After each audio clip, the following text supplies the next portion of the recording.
Hello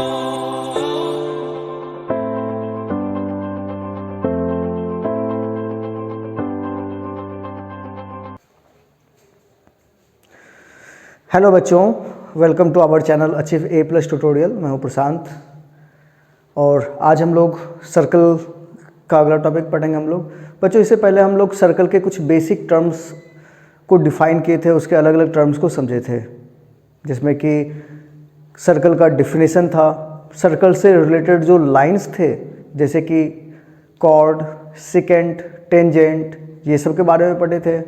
उसके बाद कुछ ज्योमेट्रिक फिगर जैसे कि किसी सर्कल का parts, sector, segment, semi circle, ये सारा भी हम लोग डिफ़ाइन किए थे। और जो सबसे इम्पॉर्टेंट क्लास 9th में हम लोग को पढ़ना है वो है आर्क के बारे में। तो कोई दो आर्क का कॉन्ग्रुएंट होना, डिग्री मेजर ऑफ आर्क, ये सारा चीज़ हम लोग पिछले क्लास में पढ़े थे। कॉन्ग्रुएंट किस तरीके से कर सकते हैं किसी आर्क को, दो आर्क कब कॉन्ग्रुएंट होगा, ये सारा हम लोग पढ़ चुके हैं। तो आज हम लोग उसके आगे पढ़ते हैं और आज का टॉपिक है हम लोग का एंगल्स सबटेंडेड बाय आर्क्स। कि आर्क जो एंगल सबटेंड कर रहा होता है सेंटर पे और सरकमफेरेंस पे, तो ये सारे में क्या क्या रिलेशंस हैं, ठीक है। तो मतलब इसके कुछ थ्योरम्स हैं और वो थ्योरम बहुत ही इंपॉर्टेंट है, उस पर बहुत सारे क्वेश्चन हम लोगों के सॉल्व होने वाले हैं। और ना केवल 9th के लिए, ये 10th के लिए भी इंपॉर्टेंट है, क्योंकि वहाँ पे भी कुछ थ्योरम्स को प्रूव करने के लिए ये सारी चीज़ का ज़रूरत होगा, ठीक है। तो हम लोग सबसे पहले इस थ्योरम को प्रूव करते हैं। तो हम लोग का जो पहला थ्योरम है, सबसे पहले तो ये समझ लेते हैं कि एंगल्स सबटेंडेड बाय आर्क्स का मतलब क्या है। तो जैसे मान लो कि कोई एक सर्कल है और इस सर्कल में कोई एक आर्क हम लोग ड्रॉ कर लेते हैं, ये ए और ये बी। तो ये ए बी जो एंगल बनाएगा वही एंगल सबटेंडेड बाय आर्क्स कहलाएगा। तो अब ये ए बी आर्क कौन कौन सा एंगल बनाएगा, तो दो टाइप से बनाता है। एक सेंटर पे, तो सेंटर पे यदि ए को इसके सेंटर से ज्वाइन कर दें तो एंगल ए ओ बी, ये हम लोग का degree measure of arc A B भी कहलाता है। तो ये हो गया। दूसरा, यदि ये सरकमफेरेंस पे बनाएगा, तो जैसे मान लो कि यदि ए को सरकमफेरेंस के किसी पॉइंट से ज्वाइन कर दे, मान लो ये पॉइंट सी है, तो एंगल ए सी बी, ये भी ये आर्क एंगल बना रहा है सर्कल के सरकमफेरेंस पे। तो अब यहाँ पे हम लोग को पढ़ना है कि ये एंगल क्या है, इस एंगल में, इस दोनों में क्या रिलेशन है। तो पहला थ्योरम हम लोग का है यहाँ पे इस एक्सरसाइज का कि कोई आर्क सर्कल के सरकमफेरेंस पे जो एंगल बनाएगा और जो सेंटर पे जो एंगल बनाएगा, तो सेंटर पे सरकमफेरेंस के एंगल का डबल होगा। यानी कि यदि ये एंगल 30 डिग्री है तो ये 60 डिग्री होगा, यदि ये 20 डिग्री है तो ये 40 डिग्री होगा, यानी कि इसका डबल होगा ये। यानी कि ये एंगल यदि x है तो ये एंगल 2x होगा। तो ये हम लोग का थ्योरम है। अब इसको प्रूफ करना है, तो प्रूफ इसको कैसे करेंगे, तो प्रूफ करने के लिए हम लोग ऐसे आर्क हम लोग पढ़ चुके हैं। तो आर्क यहाँ पे दो टाइप के हम लोग आर्क पढ़ चुके हैं। यदि किसी सर्कल के किसी दो पॉइंट को हम लोग ज्वाइन कर दें, किसी दो पॉइंट को ले लें, तो वो दोनों पॉइंट मिलके सर्कल को दो पार्ट में बांटता है। जैसे कि ये ए बी, यहाँ पे ए से लेके बी तक, इसको हम लोग माइनर आर्क बोलेंगे। और दूसरा ये ए से लेके ये सी होता हुआ बी तक, ये हम लोग का मेजर आर्क कहलाएगा। यानी कि सर्कल को ए और बी, ये दो पॉइंट दो हिस्से में बांट रहा है। छोटा वाला हिस्सा माइनर आर्क और जो बड़ा वाला हिस्सा उसको हम लोग मेजर आर्क बोलते हैं। और ये भी तो हो सकता है कि ए और बी सर्कल के किसी डायमीटर का एंड पॉइंट हो, और यदि ऐसा होगा तो वो सेमी सर्कल बन रहा होगा। तो उसके तीन केस होंगे। पहला केस कि यदि ए और बी दोनों माइनर आर्क हो तो, A B arc minor arc हो तो।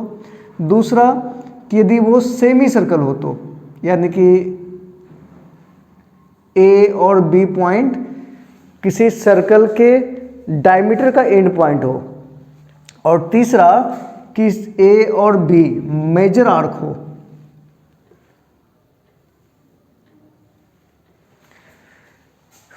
तो सारे को सेंटर से हम लोग ज्वाइन कर देते हैं। तो ये हो गया ए बी माइनर आर्क, ये ए बी सेमी सर्कल, और ये ए बी यहाँ से इधर वाला वो मेजर आर्क कहलाएगा। ठीक है, तो मतलब कि इस तीनों का नीचे वाला ही एंगल हम लोग ये मान के चल रहे हैं। ठीक है। तो यहाँ पे एंगल को हम लोग क्या बोलेंगे, यदि इसके सेंटर्स O हैं तो ये हम लोग का कहलाएगा रिफ्लेक्स एंगल AOB, ठीक है। यदि एंगल AOB बोले तो वो हम लोग का ये वाला एंगल है, ठीक है। लेकिन रिफ्लेक्स एंगल AOB का मतलब हो गया 180 से ज़्यादा, यानी कि ये वाला एंगल ऐसा, ठीक है। अब इसको हम लोग प्रूफ करते हैं। तो प्रूफ करने के लिए हम लोग को सबसे पहले गिवन टू प्रूफ वो सारा लिख दिया जाए। तो गिवन में क्या क्या लिखेंगे, तो हम लोग को तो बस एक सर्कल दिया हुआ है और एक सर्कल में कोई 2 पॉइंट हैं जो कि एक आर्क को फॉर्म कर रहा है, ठीक है। तो जैसे कि यहाँ पे दिया हुआ ही है, तो AB एक माइनर आर्क है, तो गिवन में तो मतलब बस इतना ही दिया हुआ है, ठीक है। टू प्रूफ में क्या लिखेंगे हम लोग, तो हम लोग को ये रिलेशन लिखना है कि सर्कल के सरकमफेरेंस पे जो एंगल बन रहा होगा और जो सेंटर पे बन रहा होगा उस दोनों के बीच में रिलेशन हम लोगों को निकालना है। और वो रिलेशन क्या है, तो यदि इसको हम लोग ज्वाइन कर दें ऐसा और इस पॉइंट को C बोलते हैं, उसी तरह से इसको भी किसी से ज्वाइन कर देते हैं, इसको हम लोग C बोल देते हैं। यहाँ पे भी इसको यहाँ पे इससे ज्वाइन कर देते हैं, ये C बोल देते हैं, ठीक है। सारे में फिगर एक जैसा ही है, बस फर्क इतना है कि यहाँ पे AB माइनर आर्क है, यहाँ AB सेमी सर्कल है और यहाँ पे मेजर आर्क है। तो तीनों के लिए प्रूफ सेम ही करना है, यानी कि टू प्रूफ में हम लोग क्या लिखेंगे, तो टू प्रूफ में हम लोग लिखेंगे इस वाले के लिए angle AOB is equal to 2 into angle ACB, ये वाला एंगल इसका डबल होगा। इसमें भी सेम चीज है, ये वाला एंगल इसका डबल होगा और उसमें भी सेम होगा कि एंगल ये वाला एंगल इसका डबल होगा। लेकिन इसके लिए हम लोग AOB नहीं लिखना है, वहां पे हम लोग लिखेंगे रिफ्लेक्स एंगल AOB, यानी कि थर्ड फिगर के लिए लिखना होगा reflex angle AOB is equal to 2 into angle ACB। Same चीज है, यदि एग्जाम में ये प्रूफ करने के लिए आ जाए तो तीनों को लिखने की जरूरत नहीं है, डायग्राम हम लोग तीनों बना सकते हैं और केवल एक से ही हम लोग काम चला सकते हैं उसको प्रूफ करके, ठीक है, क्योंकि सबका लगभग प्रोसेस सिमिलर है।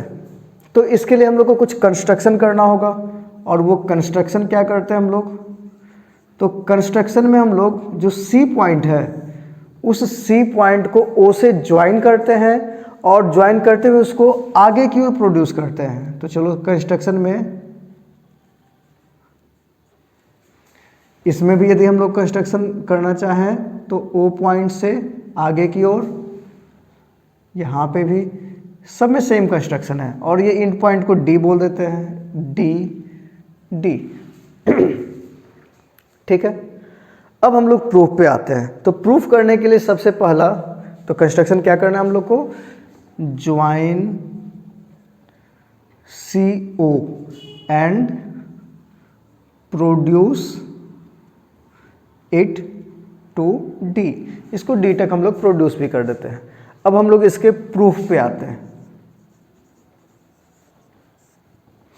तो प्रूफ कैसे करेंगे हम लोग, तो प्रूफ फिगर ही बहुत ही आसान सा बना हुआ है। यदि हम लोग यहाँ इस फिगर में देखें तो ये C से D तक जो लाइन ड्रॉ किए हैं वो इसको दो ट्रायंगल में बांट रहा है। एक ट्रायंगल हम लोग का ये वाला हिस्सा है।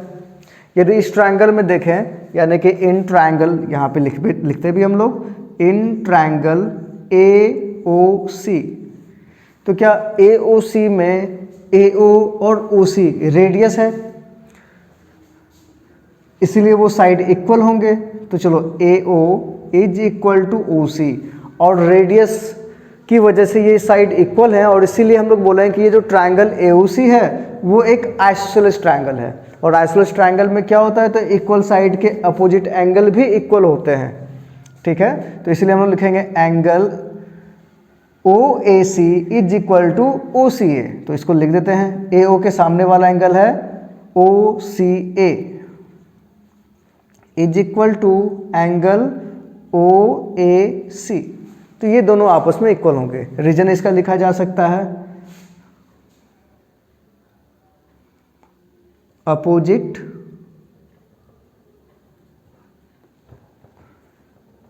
Angles of equal sides of a triangle.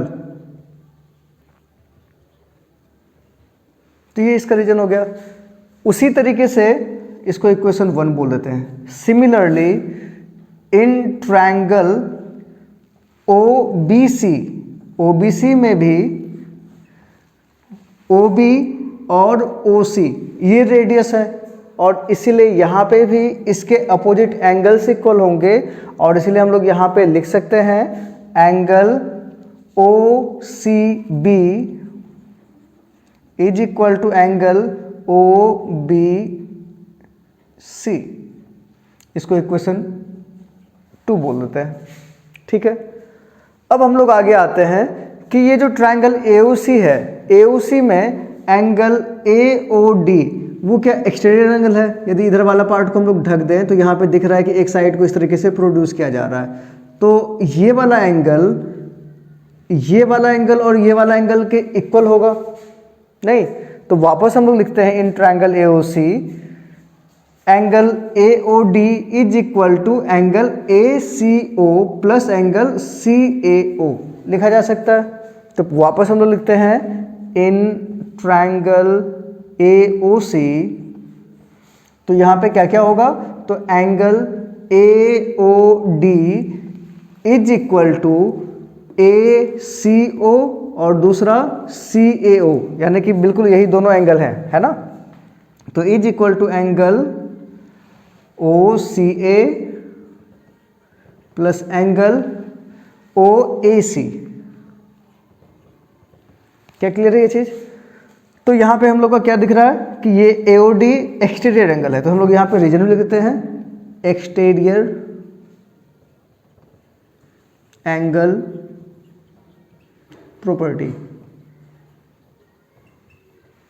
तो अब हम लोग यहां पे उसी तरीके से इस ट्रायंगल में भी तो लिख सकते हैं एंगल। अच्छा, यहां पे चलो एक और काम कर लेते हैं साथ ही साथ, OCA और OAC ये तो आपस में इक्वल है, तो OCA के जगह OAC लिख सकते हैं या OAC के जगह OCA लिख सकते हैं। तो हम लोग क्या कर सकते हैं, तो OCA का यूज है क्योंकि हम लोग को एंगल C के बीच में रिलेशन चाहिए, तो OCA लिखते हैं। इसके जगह पे भी OCA, तो यहाँ पे OAC है, इसके जगह भी OCA लिखें, तो ये हो जाएगा 2 इंटू एंगल OCA। क्लियर है। उसी तरीके से ट्रायंगल OBC में भी, तो सिमिलरली इन ट्रायंगल OBC यहां पे भी तो हम लोग लिख सकते हैं ना, BOD एक्सटीरियर एंगल है, तो चलो यहां पे आएगा हम लोग का angle BOD is equal to, जिस तरीके से यहां पे प्रूव किया उसी तरह से BOD इज इक्वल टू ये वाला एंगल प्लस ये वाला एंगल, और ये दोनों आपस में इक्वल है, ये हम लोग प्रूव कर चुके हैं। तो इसके जगह भी ये लिख सकते हैं, यानी कि BOD is equal to 2 into BCO, तो इसके जगह पे लिखते हैं BOD is equal to 2 into OCB। तो चलो ये हो गया हम लोग का थर्ड इक्वेशन और ये हो गया फोर्थ इक्वेशन। अब बस ये थर्ड और फोर्थ को ऐड कर देते हैं, तो यहां पे लिखते हैं हम लोग adding equations third and fourth we get. अब देख लो क्या क्या हम लोग को मिल रहा है दोनों को ऐड करने पे, तो AOD प्लस BOD है ना, एंगल AOD, इसका LHS में AOD है, इसका BOD है, तो angle AOD plus angle BOD is equal to, यहाँ पे क्या हम लोग का 2 इंटू एंगल OCA, तो is equal to 2 into angle OCA plus 2 into angle OCB, तो 2 इंटू एंगल OCB। अब यहाँ पे AOD और BOD मिलके क्या बन रहा है, तो AOD plus BOD is equal to AOB, तो angle AOB is equal to, यदि हम लोग यहाँ पे 2 कॉमन ले लें तो angle OCA plus angle OCB, और यदि ये फिगर में देख लें OCA और OCB क्या है, तो OCA एंड OCB दोनों मिलके ACB बन रहा है, तो हम लोग लिखेंगे यहाँ पे is equal to 2 into angle ACB। तो हम लोग को ये प्रूफ करना था और प्रूफ हो चुका, angle AOB is equal to 2 into angle A C B Q E D, hence proved. ठीक है, तो इस तरीके से हम लोग इसको प्रूव कर सकते हैं। अब यहाँ पे second triangle second circle third circle नहीं भी ले तो काम चल सकता है, लेकिन फिर भी यहाँ पे इसके लिए बस इतना करना है हम लोग का कि एंगल AOD और BOD को ऐड करने पे एंगल AOB नहीं लिखना है, उसके जगह लिखेंगे रिफ्लेक्स एंगल AOB और बाकी सारा सेम है। तो ये हो गया हम लोग का इस थ्योरम का प्रूफ। अब इसी से रिलेटेड हम लोग का दूसरा थ्योरम है जिसको हम लोग बोलते हैं angles in the same segment. Segment हम लोग पढ़ चुके हैं। सेगमेंट का मतलब हो गया कि कोई एक सर्कल है तो सर्कल में यदि कोई एक कॉर्ड उसको दो पार्ट में बांटता है, ठीक है, तो जो छोटा वाला पार्ट है उसको हम लोग बोलते हैं माइनर सेगमेंट, जो बड़ा वाला पार्ट है वो है मेजर सेगमेंट। तो angles in the same segment का मतलब हो गया कि एक ही पार्ट में कोई आर्क जो दो एंगल बना रहा होता है या दो से ज़्यादा, तो वो angles in the same segment कहलाता है और वो आपस में इक्वल होता है। ये हम लोग को प्रूफ करना है। तो ये सब लोगों का क्लियर है, बिल्कुल इसी रिजल्ट पे हम लोग प्रूफ करने वाले हैं सेकेंड थ्योरम। ठीक है, तो अगला थ्योरम है हम लोग का angles in the same segment are equal. ठीक है, तो angles in the same segment का मतलब हो गया कि किसी सर्कल में यदि हम लोग एक कॉर्ड ड्रॉ करें तो कॉर्ड के सेम साइड में जो एंगल बन रहे होंगे जो कि सेम आर्क बनाएगा वो angles in the same segment कहलाएगा। ठीक है, तो जैसे कि यदि ये एक सर्कल ड्रॉ कर लेते हैं हम लोग, ये एक सर्कल हो गया जिसका सेंटर ये O है,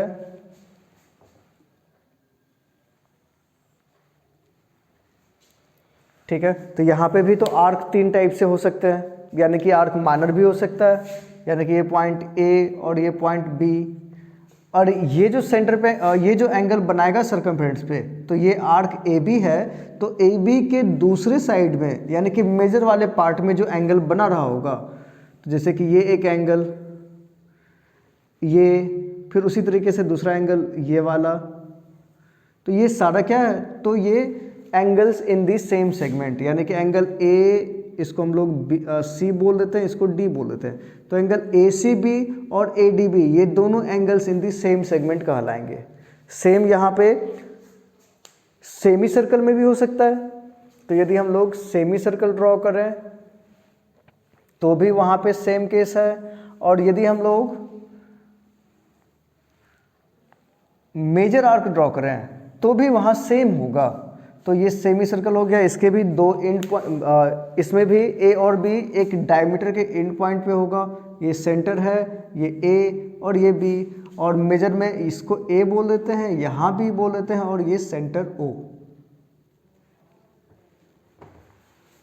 ठीक है, तो यहाँ पे भी जो डायग्राम बन रहा होगा वो कुछ ऐसा, ये वाला एंगल और ये वाला एंगल, ये दोनों एंगल सेम होंगे, इसको C इसको D, यहाँ पे भी इसको C और इसको D।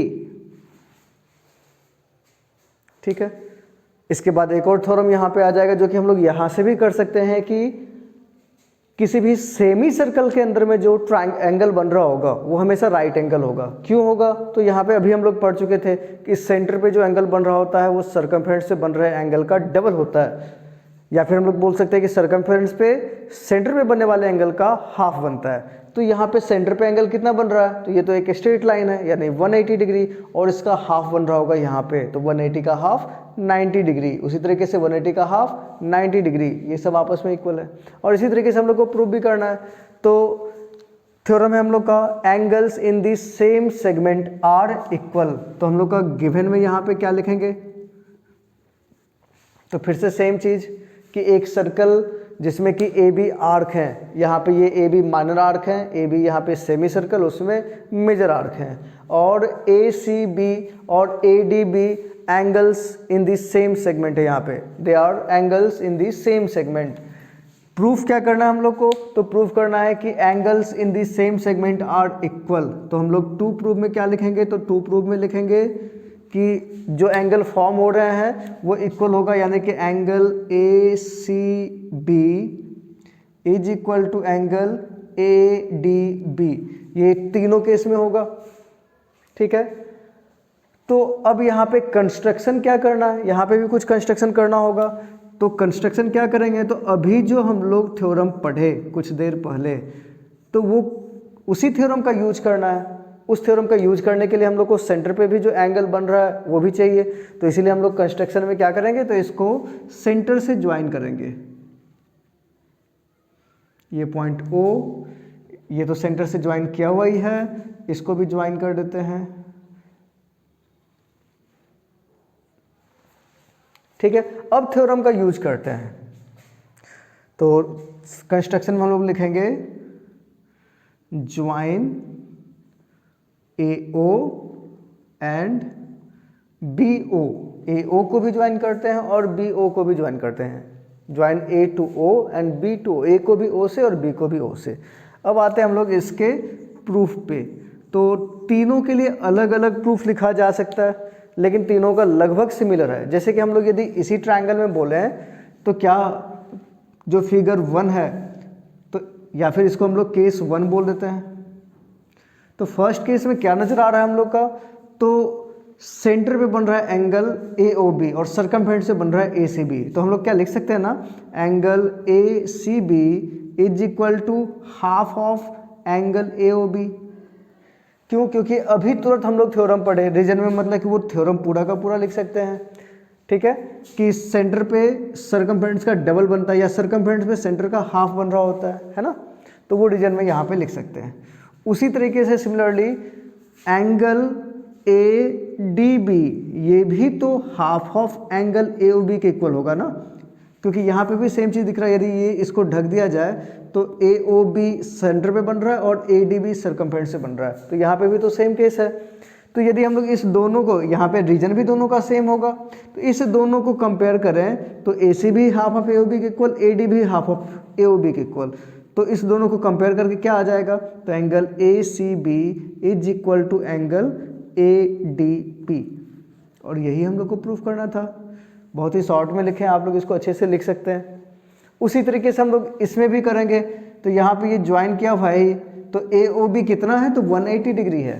तो यहाँ पे लिखेंगे angle ACB is equal to half of AOB is equal to 90 degree. तो ये भी 90 डिग्री है, ये भी 90 डिग्री है, और जितने भी एंगल बन रहे होंगे वो सारे 90 ही होंगे सेमी सर्कल में। ठीक है, ये हम लोग का नेक्स्ट थ्योरम भी है। उसी तरह से यहाँ पे हम लोग लिखेंगे एंगल ACB। इसमें क्या लिखना होगा, तो angle ACB is equal to half of reflex angle AOB। इसमें रिफ्लैक्स एंगल AOB लिखना होगा क्योंकि वो मोर देन 180 है ना। उसी तरह से यहाँ पे एंगल ADB, यहाँ पे भी वही चीज़ लिखेंगे ना, half of reflex angle AOB, और दोनों इक्वल है इसीलिए ये दोनों आपस में इक्वल। तो यहाँ पे भी सेम रिजल्ट है। तो इस तरीके से हम लोग इसको भी प्रूव कर सकते हैं। और जो थर्ड थ्योरम है हम लोग का इसका, कि angles in this angles in a semi circle is always a right angle, कि किसी भी सेमी सर्कल के अंदर जो एंगल बन रहा होगा, सेमी सर्कल के एंगल, सेमी सर्कल में एंगल बनने का मतलब हो गया कि किसी भी सेमी सर्कल का जो एंड पॉइंट है, यानी डायमीटर का एंड पॉइंट, तो ये दोनों पॉइंट और थर्ड पॉइंट यदि सर्कल के किसी भी हिस्से पे रख लें, सर्कल के सरकमफेरेंस पे, तो वो जो एंगल फॉर्म कर रहा होगा वो हमेशा राइट एंगल होगा। और उसका प्रूफ बिल्कुल साफ है, यहाँ पे देख के हम लोग बोल सकते हैं कि AOB 180 डिग्री है और इसका हाफ होगा सर्कल के किसी भी हिस्से पे यदि एंगल बन रहा हो। तो ACB is equal to half of AOB यानी कि 90, ADB भी 90 डिग्री, इसी तरीके से कोई भी एंगल 90 होगा। तो ये इसके मतलब कुछ थ्योरम्स हो गए, और इस थ्योरम का यूज करके हम लोग इस चैप्टर के सारे क्वेश्चंस बना सकते हैं। तो आज के लिए इतना ही। अगले क्लास में हम लोग इसी चैप्टर के जो कुछ इंपॉर्टेंट क्वेश्चंस हैं उस इंपॉर्टेंट क्वेश्चन को सॉल्व करके बताया जाएगा।